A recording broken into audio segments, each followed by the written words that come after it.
अस्सलाम वालेकुम, मैं हूँ फिज़ियो एकेडमी से। कैसे हैं सब? आई होप कि सब बिल्कुल ठीक और खैरियत से होंगे।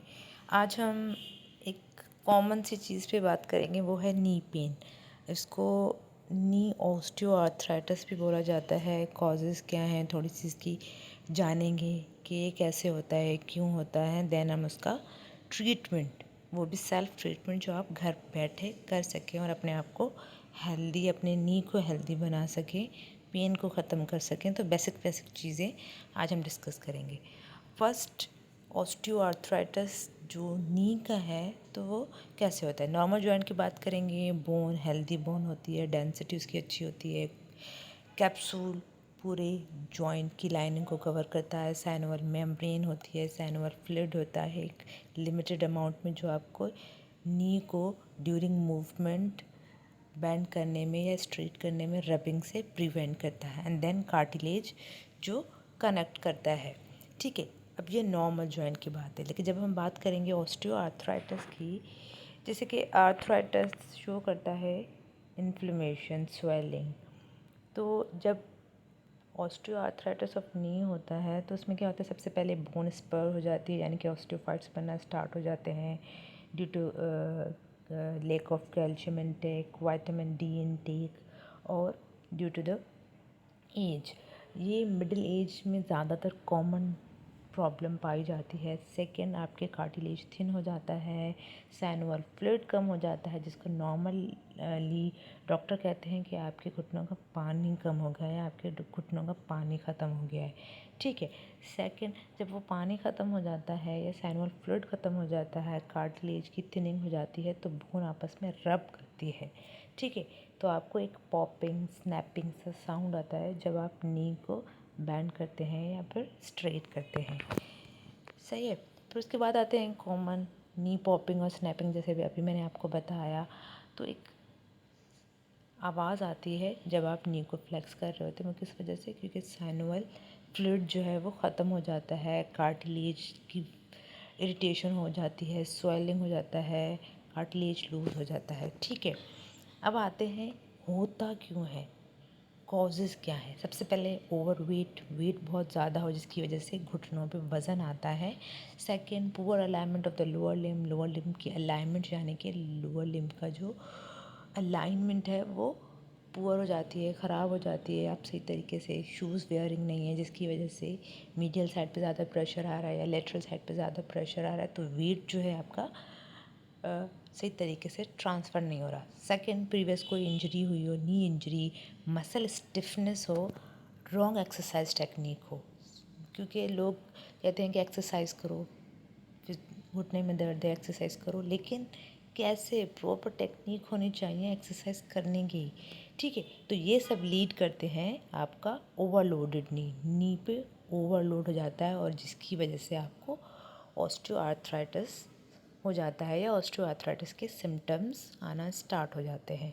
ठीक है, तो now we discuss about what is the treatment of knee pain. Basic treatment जो आप घर बैठे कर सकें अपने नी के ठीक करने में या अपने पेन को सबसाइड करने में, अपनी लाइफ को, अपनी एडियल्स को अच्छे तरीके से परफॉर्म करने के लिए।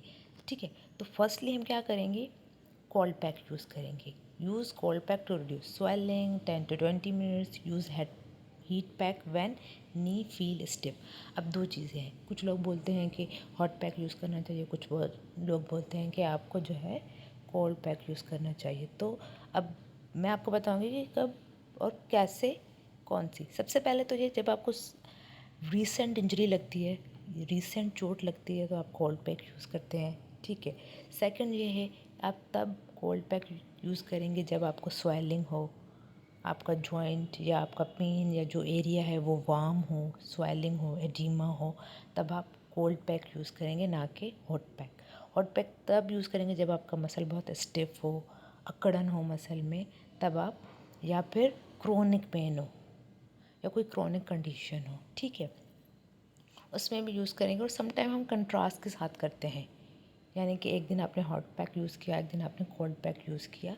ठीक है, तो ये आपका आ गया हॉट पैक या कोल्ड पैक के बारे में और ये क्या करता है, पेन को रिलीव करता है, स्वेलिंग को ख़त्म करता है, स्वेलिंग को रिड्यूस करता है।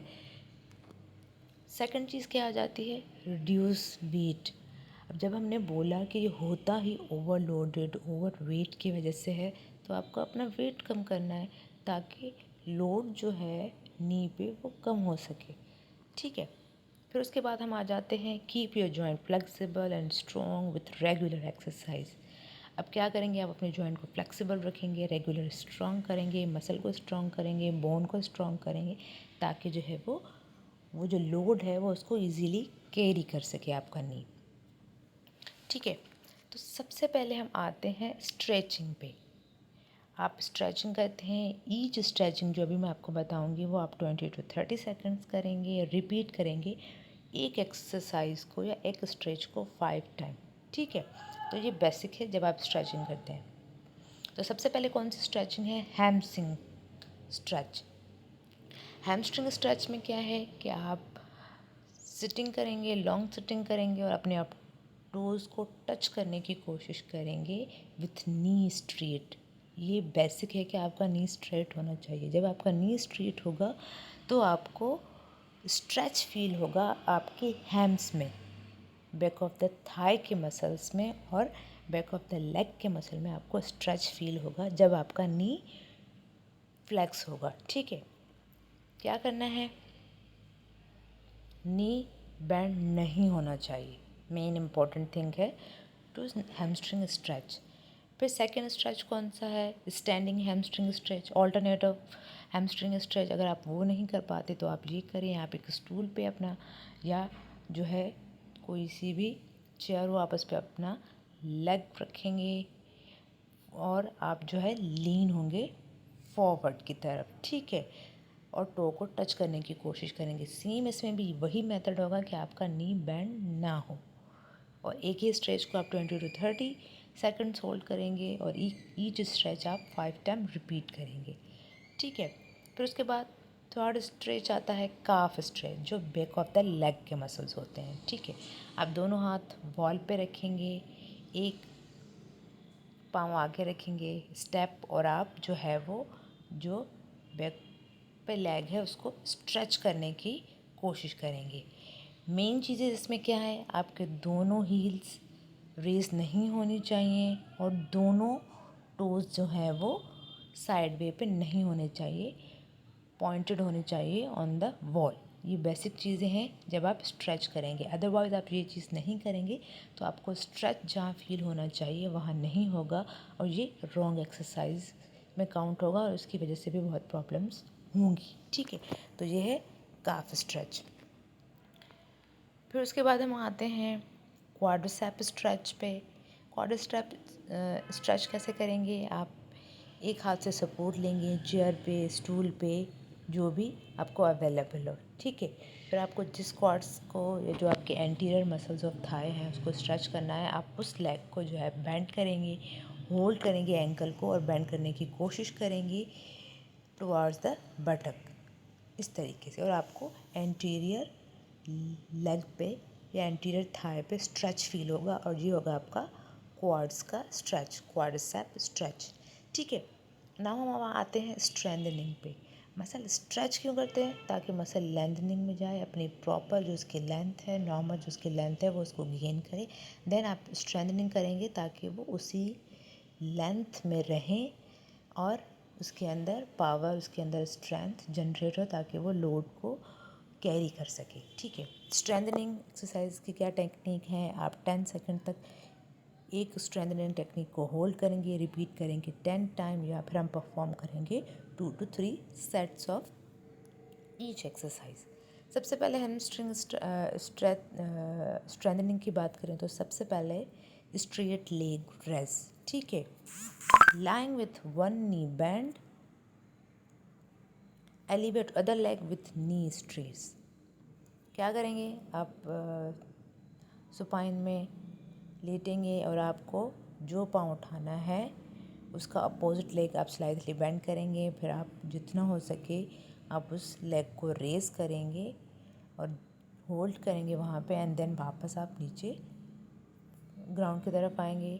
फिर आप रिपीट करेंगे इसी एक्सरसाइज को 10 टाइम्स। ये कहलाती है स्ट्रेट लेग रेज। चलो अब नेक्स्ट पे आते हैं। नेक्स्ट है हिप एबडक्शन। इसके लिए आपको साइड लाइन में लेटना है, जिसमें आपकी बॉटम लेग जो है या जो आपकी नीचे वाली लेग है वो बैंड होगी। फिर आप रेस करेंगे अबव लेग को, ठीक है, और देन स्लोली आप वापस लेके आएंगे और अगेन आप उसको रेस करेंगे। थर्ड एक्सरसाइजेज है हिप एक्सटेंशन, जो आप प्रोन या उल्टा लेटेंगे एंड देन आप अपने एक लेग को उठाएंगे लेकिन विथ नी स्ट्रेट, ठीक है, और जितना आप उसको लेके गए होल्ड किया एंड देन वापस आए। फिर उसके बाद एक और एक्सरसाइज है जिसको हम बोलते हैं wall squat. Back against the wall, feet flat about shoulder width. अब इसमें क्या करना है, आपकी बैक सपोर्टेड होनी चाहिए ऑन द वॉल। फिर आप जो है वो स्लाइटली अपने नीज़ को बैंड करते हैं और नीचे जाते हैं, लेकिन आपकी जो शोल्डर की विड्थ है उसी विड्थ पे आपके फ्लैट फीट होने चाहिए और आप जो है वो इसी तरीके से आपकी एंटीरियर थाई पे स्ट्रेंथनिंग जनरेट होगी। फिर हम आते हैं नी एक्सटेंशन पे, सीटेड नी एक्सटेंशन पे। चेयर पे आप बैठ के ले को रेस करेंगे एंड देन वापस लेके आएंगे ग्राउंड की तरफ, देन रेस्ट करेंगे। ये होगी आपकी सीटेड नी एक्सटेंशन। उसके बाद एक और एक्सरसाइज है हील रेजेस। अब हील रेजेस किस लिए है, आप सपोर्ट करेंगे चेयर से, स्टूल से, ताकि बैलेंस मेंटेन रहे और आप अपने टोज़ को रेस करेंगे एंड देन वापस लाएंगे, फिर रेस करेंगे एंड देन वापस ग्राउंड की तरफ लाएंगे। फिर उसके बाद आती है स्टैटिक क्वाड्स, जो आपके क्वाड्रिसेप की स्ट्रेंथनिंग कराती है। With knee straight, place towel under the knee and then press towel. आप क्या करते हैं, अंडर द नी आप एक टॉवल रोल करके रखते हैं, देन आप उसको प्रेस करते हैं डाउन की तरफ और आपका मसल कॉन्ट्रैक्ट होता है, मसल के अंदर फोर्स जनरेट होती है।